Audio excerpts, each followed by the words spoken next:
After the completion of the Ashwamedha Yajna of Mahatma Dasharatha, the deities took their part and went to their respective places, ending the rules of initiation of the Yajna. King Dasharatha, along with his wives, servants, army and vehicles, entered Ayodhya.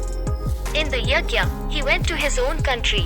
His kings were very pleased to receive respect from the city of Ayodhya by Dasharatha, and after bowing down to the sage Vasishtha, the mighty kings were pleased, and the decorated armies marched with glitter and Lakshmivan, and all the kings departed from Ayodhya. King Dasharatha sent the Brahmins forward.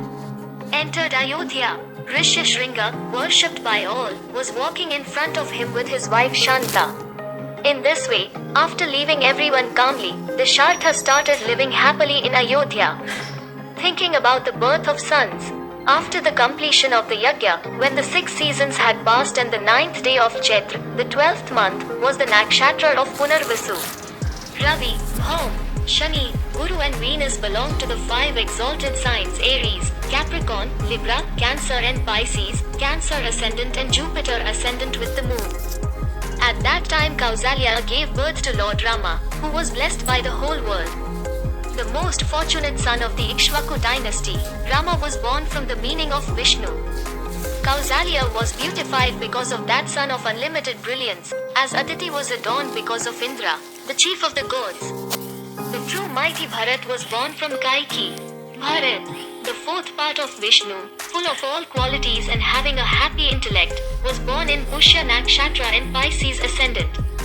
Sumitra's sons Lakshmana and Shatrugna were born in Ashlesha constellation and Cancer ascendant at sunrise. Thus the 4 great sons of King Dasharatha were born at different times. All the sons were virtuous, in line with their father, and lived in the same pair as Purvabhadrapada and Uttarabhadrapada. On the occasion of son's birth, the Gandhavas sang beautiful songs and the Apsaras danced, the deities' rumblings rang, flowers rained from the sky, and people celebrated a great festival in Ayodhya. The streets of Ayodhya were choked with hordes of humans, nuts and dancers. There was an uproar in Ayodhya due to the singing of the singers and the instruments of the players. In the streets, many heaps of gems were gracing the awards given to the dancers and the dancers. The king gave many prizes to Sud, Magadha and the prisoners. Give money and thousands to Brahmins. Donated. After 11 days, the sons were named.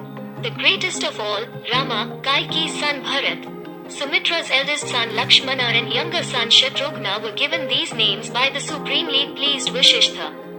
Dasharatha provided food to the Brahmins of the city and the district.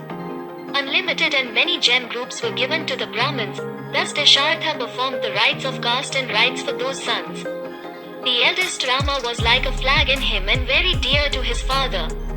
He was loved by all like the self-styled god Brahma. All the brothers were the knowers of the Vedas, were brave, engaged in public interest, were knowledgeable and possessed of virtues. Among them too, Ram, the supremely brilliant and true mighty, was dear to the entire world like a clear moon. Rama was skilled in riding on an elephant's withers and on the back of a horse and driving a chariot, well versed in archery and engaged in the service of his father. Lakshman, endowed with Lakshmi, the elder brother of the elder brother Rama, who enjoyed the growth of Lakshmi since childhood, was dear to Rama since childhood for doing all the dear works. As if there were other souls outside the body. Without Lakshmana, Purushottam Rama could not sleep, nor did he eat delicious food without Lakshmana. Ram Jaya used to go hunting on horseback. Then Lakshmana, holding a bow in his hand, used to walk behind protecting him. Lakshmana's younger brother Shatrughan was dear to Bharat more than life. Bharat was also dear to Shatrughan in the same way. King Dasharatha was pleased because of his 4 dear and great sons, just as Brahma is pleased because of the gods. Those sons were endowed with knowledge, possessed of virtues, shameful, glorified, omniscient and far-sighted. Dasharatha Lokadip was as happy as Brahma because of those brilliant sons of such lad.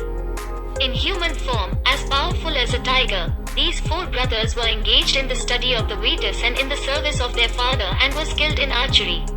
After this, King Dasharatha, together with the Upadhyayas and brothers, thought about their marriage. Mahatma Dasharatha was thinking while sitting in the middle of the ministers.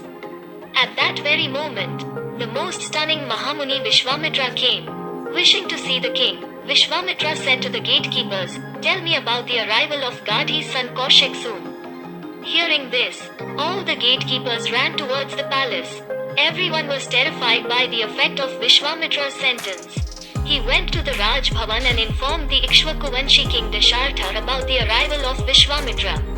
On hearing the words of the gatekeepers, the king, accompanied by a priest, came to welcome in such a way as Indra comes to welcome Brahma. King Dasharatha gladly offered Arghya on seeing Vishwamitra, who was ignited with brilliance, ascetic and harsh. Vishwamitra accepted the king's Arghya according to the scriptural method and asked about his well-being and health. The supremely religious Kaushik asked the king about the wealth, Janapada, skills of brothers and friends. Vishwamitra said, "Are your feudal lords humble? Have you conquered your enemies? Are your work related to gods and humans going on efficiently?" The sage Vishwamitra went near Vasishtha and inquired about his skills and asked other noble sages as per rules. Good news! They all went to the palace with a happy heart and sat there after getting due respect from King Dasharatha. After this, the most generous King Dasharatha, while worshipping Vishwamitra with a happy heart, said, "O great sage, I consider your arrival as such, as if I have got nectar, it has rain in the dry season. The childless are blessed with beautiful wives. Whether I have got a son or I have got the money I have lost, I am getting as much happiness from your coming as I can from these works. O great sage, you are welcome.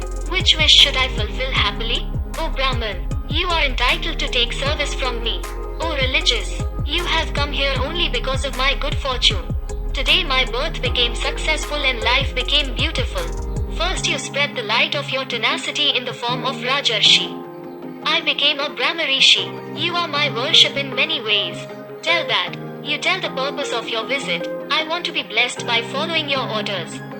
O Kaushik, let you know about your work. Do not think, I will obey your orders completely, because you are my God. O Brahman, for me this is the occasion of the ultimate rise. By your coming I have attained complete and perfect religion." The distinguished supreme sage was very pleased to hear such humility-filled words of the wise Dasharatha, which pleases the heart and sounds sweet to the ears. Having famous qualities and fame and virtues,